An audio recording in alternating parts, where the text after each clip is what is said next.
అందరికీ నమస్కారం. ఆరోగ్యమే మహాభాగ్యం. ముఖ్యంగా మనిషికి తను నిత్యం ఉన్న వ్యక్తిగత అలవాట్ల వలన అనేక రకాలైన జబ్బులు వచ్చే అవకాశం ఉంది. ఉదాహరణకి కిడ్నీలు పాడవడానికి గల 10 కారణాలు మీకు తెలియపరుస్తున్నాను. తక్కువగా నీరు తాగటం.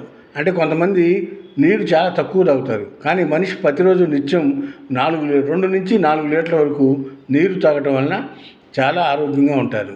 ఎక్కువగా మందులు వాడటం వలన కూడా కిడ్నీలు దెబ్బతినే అవకాశం ఉంది. అంతేకాకుండా ఎక్కువగా ఉప్పు కూడా తినడం వలన కిడ్నీలకి ఎఫెక్ట్ అయ్యే అవకాశం ఉంది. ఎక్కువసేపు మూత్ర విసర్జనకు వెళ్లకుండా ఆపుకోవడం కూడా ఇది మంచి పద్ధతి కాదు. అంతేకాకుండా సిగరెట్లు తాగడం, మాంసాన్ని విపరీతంగా తినడం, సరైన నిద్ర లేకపోవడం వలన, కూల్ డ్రింక్స్ ఎక్కువగా తాగడం వలన కూడా కిడ్నీల మీద ఎఫెక్ట్ ఉంటుందని తెలియపరుస్తూ ఉన్నారు వైద్యులు. అతిగా ఆహారం తినడం కూడా ఆరోగ్యానికి మంచిది కాదు. కిడ్నీలు పాడవడానికి ఇది కూడా ఒక ఉదాహరణగా చెప్పొచ్చు.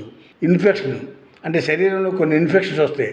అది ఉదాహరణకి దోమల వల్ల కానీ, లేకపోతే క్లీన్గా ఉండకపోవడం వల్ల కానీ అనేక రకాలైన సైడ్ ఎఫెక్ట్స్, ఇన్ఫెక్షన్ వచ్చినప్పుడు కూడా కిడ్నీల మీద అది ప్రభావం చూపిస్తుంది అనేది తెలియపరుస్తూ ఉన్నాం. హాయ్ ఫ్రెండ్స్, మా ఫ్యూచర్ టుడే హెల్త్ ఛానల్ చూస్తున్నందుకు చాలా థ్యాంక్స్. మరిన్ని లేటెస్ట్ వీడియోస్ కోసం వెంటనే సబ్స్క్రైబ్ చేయండి. అలాగే ఈ బెల్ కూడా రింగ్ చేసేయండి. మా లేటెస్ట్ వీడియో నోటిఫికేషన్స్ అన్నీ మీకు వస్తాయి.